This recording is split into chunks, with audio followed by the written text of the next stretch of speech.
Guys, आप सभी का स्वागत है नर्सिंग मेडिकल एजुकेशन में। आज का टॉपिक है थ्योरी ऑफ नर्सिंग प्रैक्टिस, जो कि पोस्ट बेसिक बीएससी के यूनिट 3 में है और ये नर्सिंग फाउंडेशन का भी एक टॉपिक है। तो चलिए डिस्कस करते हैं। तो थ्योरी ऑफ नर्सिंग प्रैक्टिस क्या है?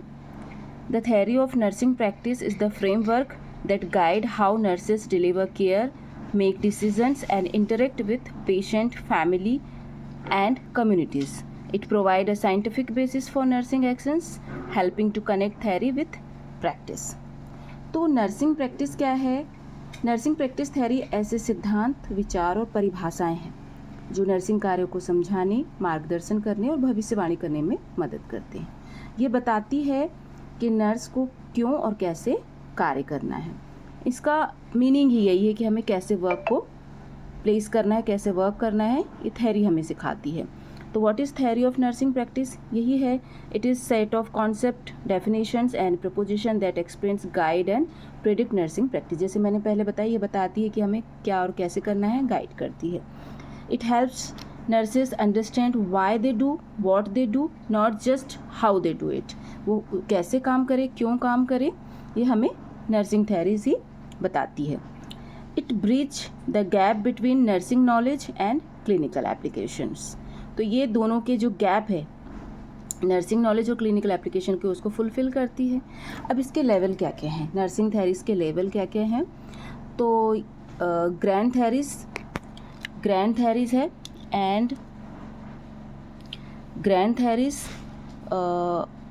सेकेंड है मिडिल रेंज थ्योरीज और फिर है प्रैक्टिस लेयर थ्योरीज। तो हम इसे 3 भागों में डिवाइड कर लिए। तो ग्रैंड थ्योरीज में क्या होगा? Grand theories broad and abstract give an overall perspective of nursing. Grand theory में क्या होगा? बहुत ही व्यापक और ये बहुत ही सामान्य होती है। उदाहरण की जैसे कि फ्लोरेंस नाइटिंगेल थ्योरी है, ओरम की सेल्फ केयर डेफिसिट थ्योरी है, तो ये इसमें आ जाएगा, ग्रैंड थ्योरीज के अंतर्गत आ जाएगा। फिर जो नेक्स्ट है वो है मिडिल रेंज थ्योरी। तो मिडिल रेंज थ्योरी में क्या है? More specific focus on a particular aspect of care. So इसका क्या एग्जाम्पल है? किसी खास क्षेत्र पर ये केंद्रित होती है मिडिल रेंज थ्योरी, और इसके एग्जाम्पल है पेप्लाउ की इंटरपर्सनल रिलेशन थ्योरी, कोलकाबा की कंफर्ट थ्योरी। तो ये मिडिल रेंज थ्योरी के अंतर्गत आता है। नेक्स्ट है प्रैक्टिस लेवल थ्योरी। तो इसमें क्या आता है कि directly guide nurses interventions in specific situations. मतलब कि सीधा सीधा ये नर्सिंग कार्यों पर हस्तक्षेप करती है। इंटरवेंशन मतलब कि एक हस्तक्षेप में उपयोगी होती है।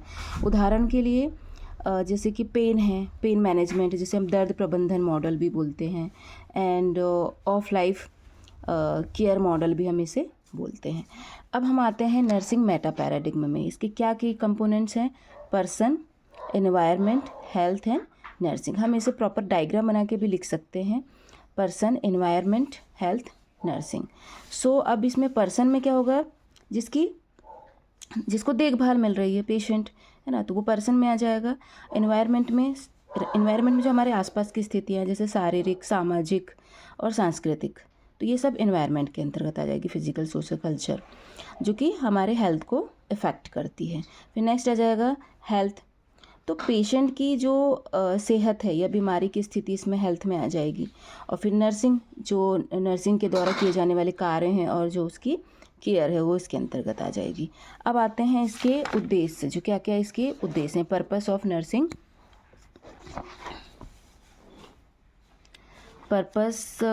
Nursing practice theory. तो क्या है इसके पर्पस? पहला तो ये है गाइड क्लिनिकल डिसीजन मेकिंग, मतलब कि गाइड करना। कैसे गाइड करना? कि नर्सों को सही निर्णय लेने में मदद करना। Provide a scientific base for nursing कार्यों को वैज्ञानिक आधार देना। इम्प्रूव पेशेंट आउटकम्स, रोगियों को बेहतर देखभाल सुनिश्चित करना। Standardize nursing care across settings. So nursing को एक पेशेवर अनुशासन के रूप में मजबूत करना। Strength using a professional discipline. So नर्सों को सही निर्णय लेने में मदद करना, स्वास्थ्य सेवाओं में मानकीकृत स्टैंडर्डाइज करना। तो ये सब इसके पर्पस हैं। अब आते हैं एग्जाम्पल्स ऑफ एप्लीकेशंस। तो इसमें कौन कौन सी थ्योरीज आती हैं? यूजिंग नाइटिंगेल थ्योरी, जो कि किस पे आधारित है? Ensure proper ventilation cleanliness and light for patients, मतलब लाइट, सैनिटाइजेशन, हेल्थ, एनवायरनमेंट, इस इन्वायरमेंट के अंतर्गत ये सारे चीज़ें आती हैं।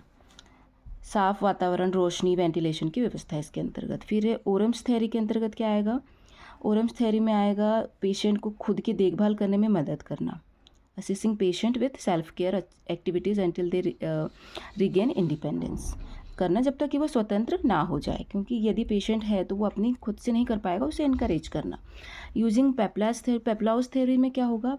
पेप्लाउ थ्योरी जो होती है वो रोगी और नर्स के बीच संबंध विकसित करना जिससे बेहतर रिकवरी हो सके, है ना। मतलब एक building therapeutic relationships with patient for better recovery. तो ये था छोटा सा टॉपिक नर्सिंग थ्योरी का। आगे के वीडियो में मैं नाइटिंगेल थ्योरी और पेप्लाउस थ्योरी के बारे में आपको वीडियो शेयर कर दूँगी। Thank you.